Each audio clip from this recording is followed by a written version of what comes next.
This is a snapshot of Yemen's next generation. Every 10 minutes, a child will die from a preventable disease like diarrhea. 11.3 million children are in need of humanitarian assistance. 7 million Yemenis are on the brink of famine. And now their access to aid from the outside world has been cut off. Saudi Arabia says it sealed Yemen's borders to stop the flow of weapons from Iran to Houthi rebels. It was after the rebels launched a missile at Riyadh's international airport. The UN says the blockade could amount to collective punishment. If these channels, these lifelines are not kept open, it is catastrophic for people who are already in what we have already labeled the world's worst humanitarian crisis. On the streets of Sana'a, the effect of closing Yemen's land, air and seaports has been immediate. The price of fuel has shot up by up to 60%. Another reminder that ordinary people are paying for the cost of war. This is a humanitarian crime. They are exterminating the Yemeni people, and no Muslim should be doing that. These are unjust operations. But it's not unexpected for those who kill children to close some ports.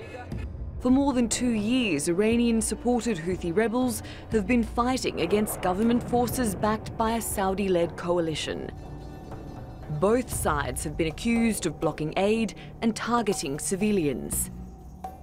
This vision was released by a Houthi-run TV station. It says up to 30 people, including children, were killed in Hajj province in a Saudi-led airstrike this week. This war has forced Yemen's people to endure the unthinkable.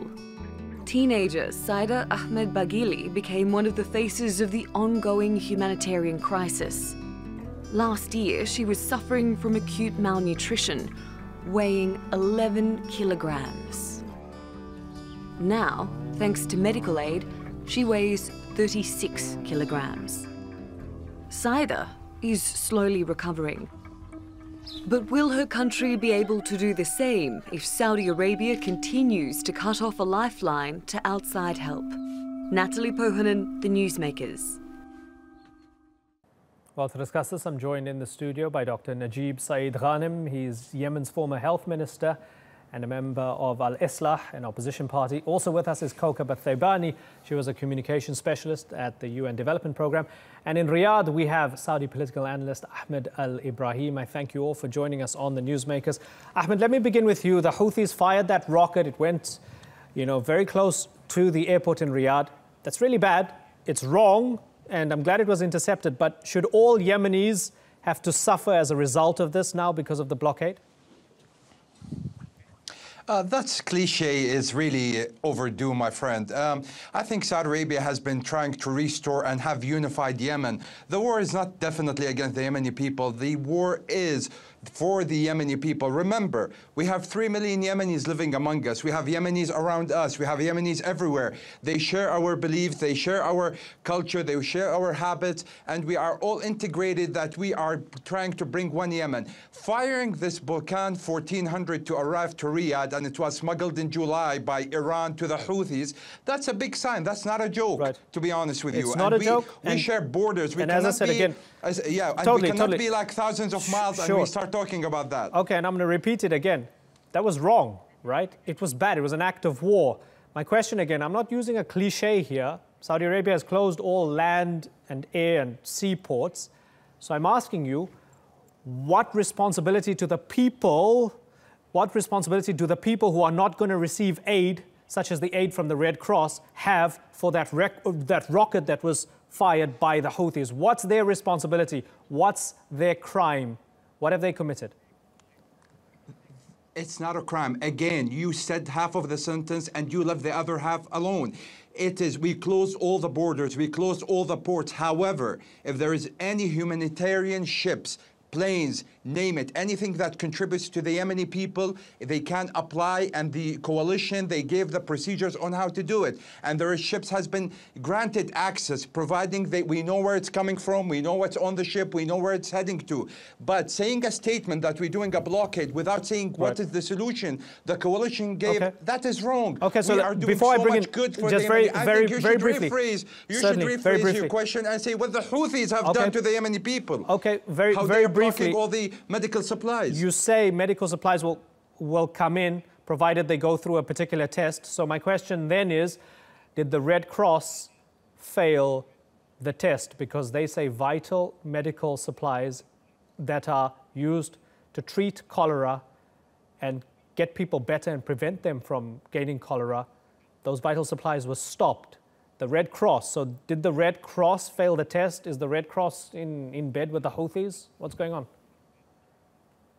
I'm not going to say all these conspiracies are in bed with the Houthis. I think the coalition has helped the Red Cross in fighting the cholera disease for almost 99.5%, according to the statistics. So I think it's going very far. But what the coalition is trying to do, the coalition is trying to bring everybody together. We are trying to move the measure. The game has changed. And I think this is the beginning of the end of this militia, and to give back the Yemeni to the legitimate government and have a safe Yemen. And we are actually contributing to Yemen as much as we are probably more contributing to the locals of the Saudi. We're spending so much money on the Yemeni people. We're spending so much money on securing our border. And if Saudi Arabia, my friend, wants to end this war, they can end it with 5 days.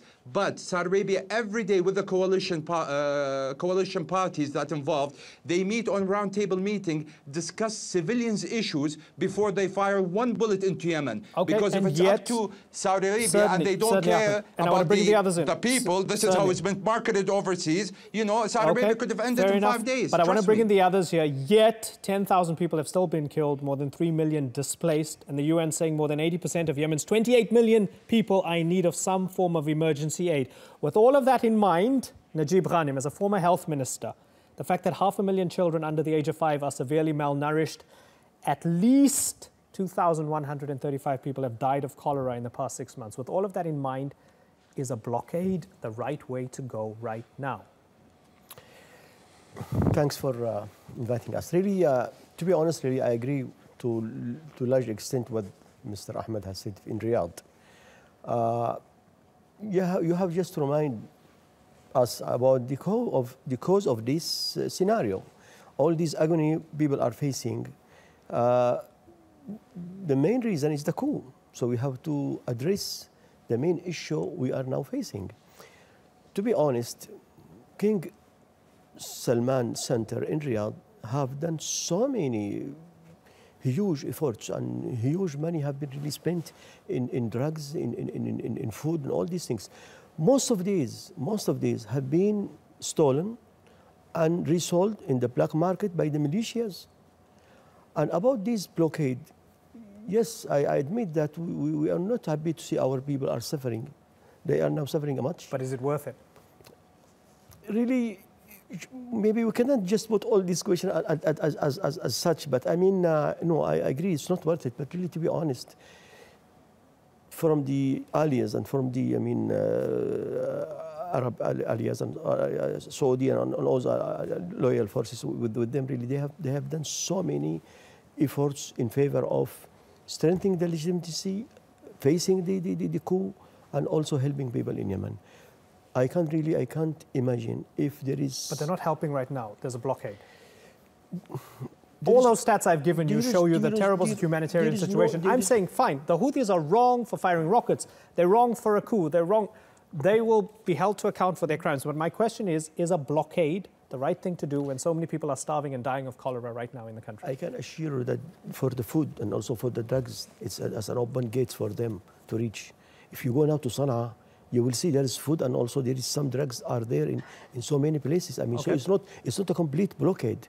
But I agree with you. They've announced, the Saudis have announced it as a blockade. That's why we're doing this. You know, when I say blockade to stop entering these smuggling of weapons from seashores and from So was some it wrong areas. to then stop the Red Cross and their shipment of chlorine To be tablets? honest, I can speak really very frankly. Most of the UN agencies in Yemen are doing their reports and they are biased and they're working in favor of militias. So I is the can Red speak Cross very working loudly. in favor of the militias? When you take about these things, you have to also be aware and you have to deal with it and you have to read between the lines and all this. How does stopping a Red Cross shipment somehow strengthen the Houthis or Iran in supplying rockets to militias?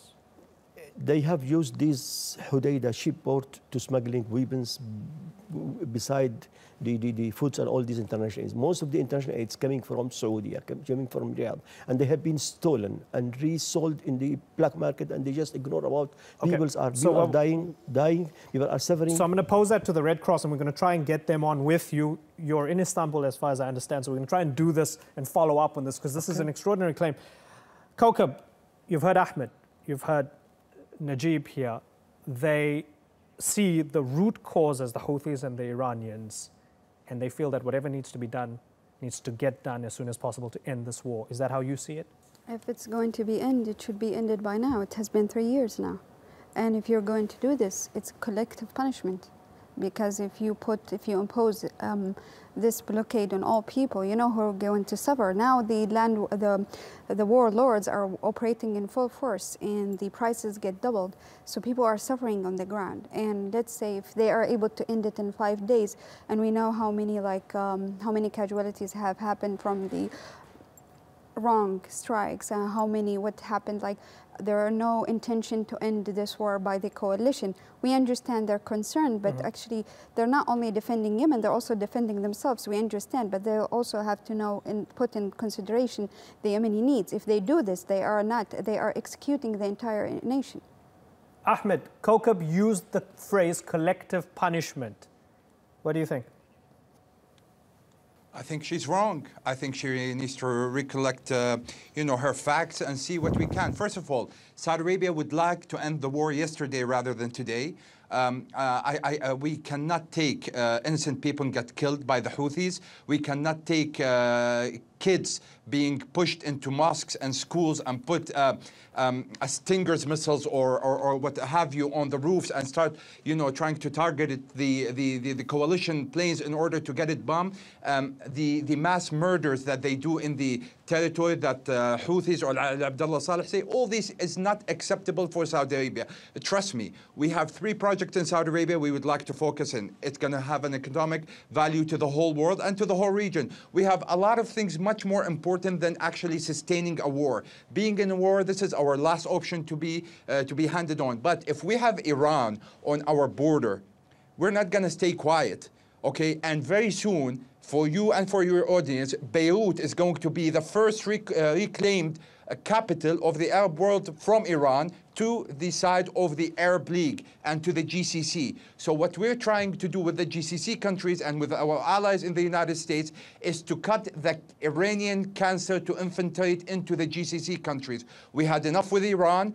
We don't send people to Iran to do any kind of terrorist acts. We don't access Iran to their textbook in order to fume them against their own people. We don't do anything what Iran is doing. We are not in a proxy war in Iran except when they came to our border in Yemen. So unless the Houthis get away and they learned the lesson from before that whenever Iran get involved in Baghdad, Baghdad is destroyed, Damascus is destroyed, Hezbollah destroyed Lebanon. Everywhere Iran goes, they destroy. It's time for the Yemeni people also on the ground in Sana'a, in Taz, in these places to, come together, help the coalition in order to form and have a united Yemen rather than actually, fighting in the daytime with the Iranian and at the nighttime with different militias. All these facts Saudi Arabia does not like to see. Saudi Arabia would like to have a stable Yemen. Saudi Arabia from the beginning, they could have actually sponsored a group in Yemen and they have the clashes without them and we have a civil war in Iran. But this is not the DNA of the Saudi family. This is not the DNA of the royal family. Let me bring in this the is not the Saudi people. Okay. We would like to solve it and we would like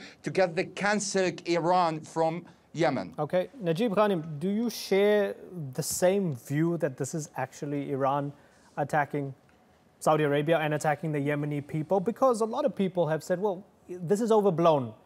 Maybe the Iranians give a little bit of help to the Houthis. Maybe the Houthis are sympathetic to Iran, but to see it as Iran directly using the Houthis as a proxy in the region against the Saudis and others is an exaggeration. You see it as absolutely? Absolutely, I agree, yes. It's a proxy war.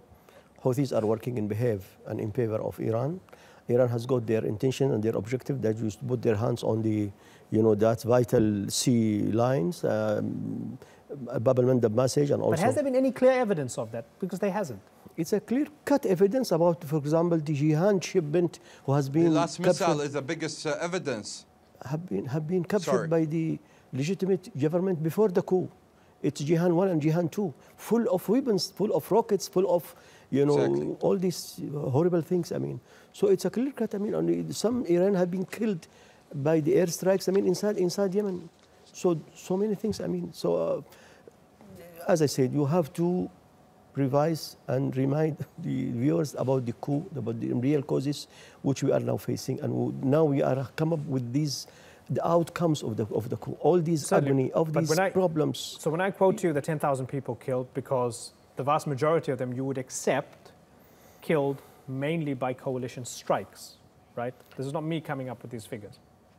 These are UN figures. Just few years before, we have 60,000 soldiers have been killed by Houthis, plus 6,000 civilians have been killed. And it's complicated. Ali Abdullah Saleh was fighting them, now he's with them. I mean, that's complicated, right? People died. Yeah, but I mean, my point is, when I give you these stats, right, let me rephrase it this way. And this maybe is a bit below the belt. You might be offended by this question, and I do it in order not to just provoke, but maybe to give you an analogy that might be more accurate than you think.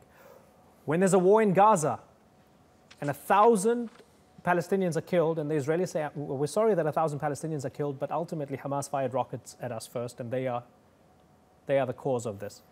It's very much the same now, where you're saying, well, the Houthis are the cause, so that 1,000 people that we killed, Hamas caused it. We didn't cause it. I don't agree with They brought it upon the people that they are in charge of right now. It's a complexity, really. Those in Palestine, they are facing a conquered, and also, Zionists are conquering and also are, colonized their own country. But I mean, in Yemen, Houthis are now, making a real threat for Saudi Arabia in the border, and as a defeater, so in this case, it's a complete story, highly different between one phase in Gaza and the other phase in Yemen. Okay, let me ask this in a different way. Has the coalition, Hadi's government, backed by the Saudis and the coalition, have they made any mistakes in your eyes, sir? Huge mistakes. So, okay, tell me what's the biggest mistake that they made? Is it killing civilians? No, there are some mistakes in the airstrikes. We admit about it. So we can't say that there is no mistakes. They are human beings and they have so many. It's a war, and this is the price of the war we are going to pay. Our people have paid a heavy price for these previous wars and also emerged and this current war. So it's a mistake is there. Nobody can ignore it. And also on the ground, also we have a weak government. The legitimate government is a weak government. There's so many mistakes. It's not. This time that we can just open all these bitter files. But I said there is no. The propaganda. The propaganda coming from inside Sana'a have misled the international media, and also the thing which is it's can I say it's a bitter harvest that there is so many biased reports made by some of the international organizations working inside Sana'a. They are working in favor. They are working in favor of UNDP, for example. UNDP representative in Sana'a made so many biased reports against Saudi, against allied forces, against the legitimate governments, working totally in favor of the militias, working 100% in favor of the coup. So there are so many bias. Okay. The international media have been misled by those, reports coming, part of it between two practices by these UN agencies working inside Sana'a. Kaukab, what do you want the international community to do? We want them actually.